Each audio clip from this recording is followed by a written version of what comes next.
ছবিগুলো দেখতে লাগলাম। হাসি মাখা মুখ, হাসি মাখা নিথর দেহটা, মরণে হাসিবে তুমি কাঁদিবে ভুবন। From east to west, from north to south, the entire globe, গোটা বিশ্ব ওনার জন্য কেঁদেছে, গোটা বিশ্ব কেঁদেছে। কাবার গিলাফ ধরে ধরে মানুষ চিৎকার করেছে। এর চেয়ে শ্রেষ্ঠ মৃত্যুকার হতে পারে? আমাদের আল্লামার আর কি পাওয়ার ছিল বলেন?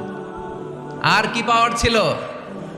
কুল্লু নাফসিন যায়িকাতুল মাউত, যারাই দুনিয়াতে আসবে তারা ইন্তেকাল করবে, এটা আমরা মেনে নেই, এটা আমরা জানি।